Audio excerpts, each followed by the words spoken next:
We often talk about students learning English, but here's a stat that it really stopped me in my tracks.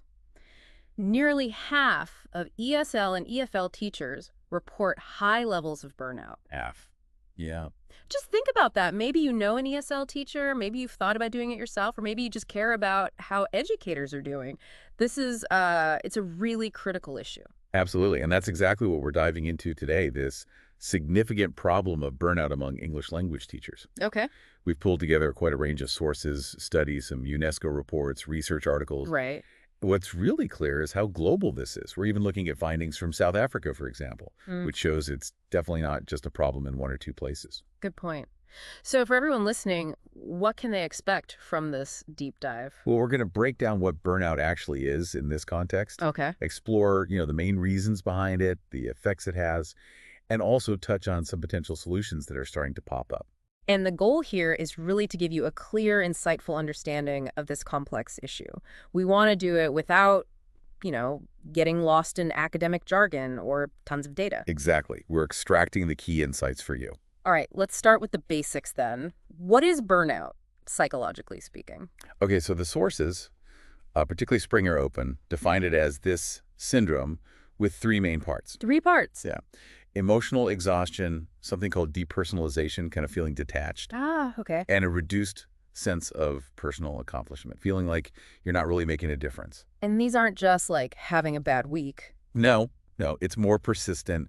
It's a reaction to ongoing chronic workplace stress. Okay, so how does that specific definition play out for an ESL teacher? What does that emotional exhaustion feel like day to day? Well, UNESCO's research gives us some insight there.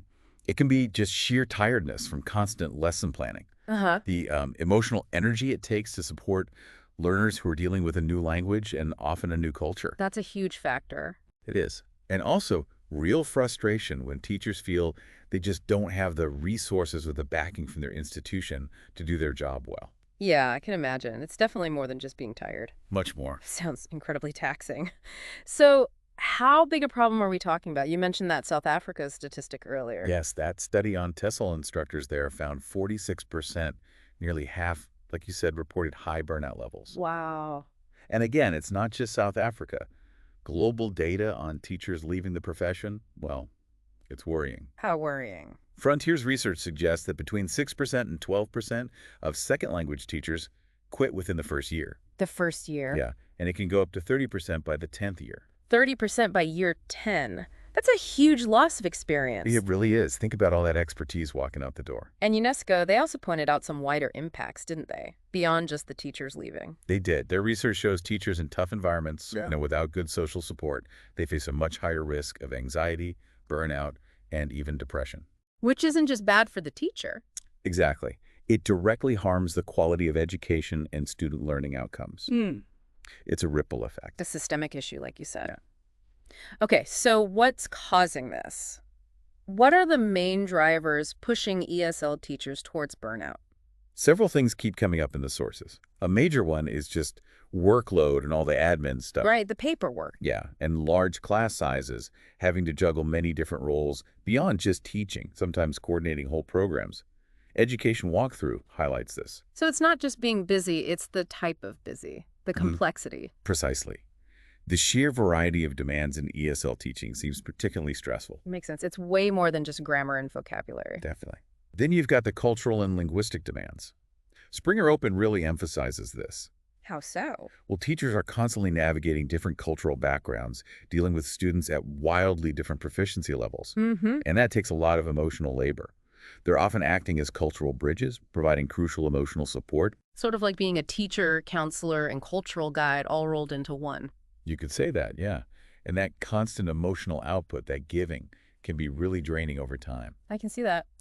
What else is feeding into it?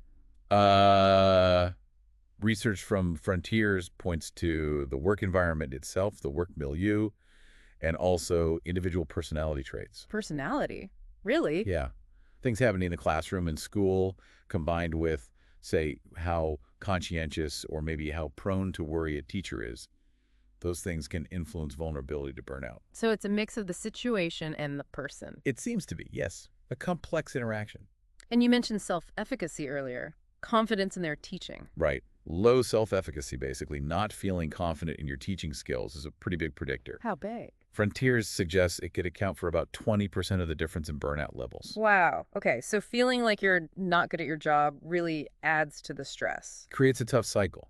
Feeling ineffective leads to stress, which makes it harder to feel effective. Did the sources mention what helps boost that self-efficacy, like certain types of feedback or training? That's a great question. While they highlight its importance, the specifics of how best to boost it weren't the main focus of these particular sources, but things like targeted support and mentorship are often suggested. Gotcha. So external pressures, internal confidence. What about psychological strength? Can things like emotional intelligence help protect teachers? Absolutely. Science Direct really highlights this. Teachers with higher emotional intelligence, those better at understanding and managing their own emotions and regulating them effectively, they tend to cope better. They experience less reactive stress. It acts like a buffer. That makes total sense. Being able to handle the emotional roller coaster of a classroom must be key. Crucial. And it's not all internal, right? You mentioned the environment support systems. Exactly. ResearchGate talks about transactional variables. Transactional variables, meaning? Things like the quality of teacher-student interactions, the amount of support teachers get from their school or institution. Okay, the day-to-day reality and the backup they have. Precisely. Burnout isn't just an individual failing. The context matters hugely, which means solutions need to be tailored to specific situations. Right, not a one-size-fits-all approach. Okay, so we've got a handle on what burnout is and what causes it. Let's talk consequences. What happens when teachers burn out? For them, for the students. Well, Education Revolution spells it out pretty clearly. For the teachers, you see lower quality teaching, less job satisfaction, more sick days, and higher turnover rates. People just leave. And that instability must hit the students hard. Directly. It harms learning outcomes and makes it tough for schools to function smoothly. It's a really concerning cycle. A negative feedback loop, yeah. Burned out teachers maybe struggle to be effective, which is frustrating for them, potentially leading to more burnout. Exactly that. And UNESCO points out the link between this chronic stress and mental health issues like anxiety and depression. Which affects the teacher personally, obviously, but also the classroom. Definitely. A stressed, anxious teacher inevitably impacts the classroom atmosphere, student engagement. It's all connected. It does paint a concerning picture. But you said there were solutions emerging. There's some hope here. Yes, definitely. There's some interesting things happening. Bridge, for example, highlights technology. AI and things like that. Yeah. AI tools for lesson planning, for instance. They can automate creating worksheets, quizzes, even basic lesson outlines. Okay, taking some of that repetitive prep work off their plate. Exactly. It can free up significant time and mental energy, reduce that cognitive load. That could be huge. What else? Another idea, also from Bridge, is collaborative resource marketplaces. So teachers sharing materials online. Basically, yes. Shared platforms where educators can upload and download high-quality materials. It stops everyone reinventing the wheel. Fostering community and saving time. I like that. It builds that sense of shared effort, reducing the individual burden. Why spend hours on something someone else has already perfected? Good point. And UNESCO had a model for tackling this too. Yes, their ISEBA branch has a model focusing on multiple levels.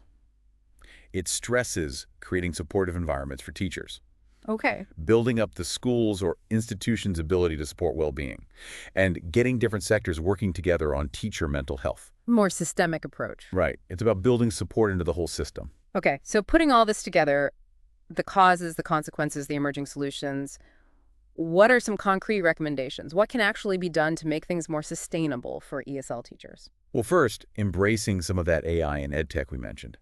Using those tools for planning, maybe automated feedback, even real-time translation support. Bridge suggests this can really help ease the burden. Using tech smartly, not just for tech's sake. Exactly. Then, directly supporting the teachers, focusing on building that self-efficacy. Now, Frontiers points towards targeted professional development and, really importantly, mentorship programs. mentorship feels key, especially for newer teachers, maybe. Absolutely. Having someone experienced to guide you, build your confidence, that can make a huge difference, especially early on when things can feel overwhelming. And what about that feeling of isolation some teachers might have? That's crucial too. Strengthening support networks is vital.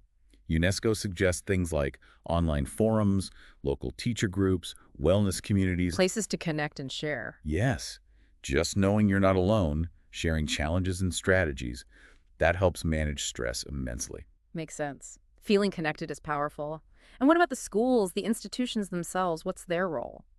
They need to invest in what IICBA calls well-being infrastructure. Meaning things like, could you give an example of psychosocial support in this context? Sure, it could mean providing actual access to mental health counseling services Mm. or setting up peer support programs within the school. Teachers supporting teachers. Exactly. Or even looking at things like flexible scheduling options to help with work-life balance, concrete actions that show they value teacher well-being. Those seem like important systemic changes for long-term impact. They really are. And that leads to the final point, advocating systemically. Taking it to the next level. Yes. UNESCO emphasizes collaborating with administrators, with policymakers, to tackle the big underlying issues, workload, class size, ensuring access to both tech and that psychosocial support. So it's not just about individual teachers being more resilient. No, it's about creating a whole ecosystem that supports them properly. Right. So wrapping this up, it really sounds like tackling ESL teacher burnout needs, well, a bit of everything. It's definitely multifaceted. We need the tech innovations to ease the load, yes, but also the psychological support, the confidence building, and those bigger changes within the system itself. It all has to work together. Precisely. It's all interconnected. And for everyone listening, understanding this issue, well, it matters. Yeah. Maybe you know an ESL teacher. Maybe you just want to be informed about the pressures within education. Recognizing these challenges and the potential solutions, that's a step towards a better, more supportive educational world for everyone involved. It really does make you think.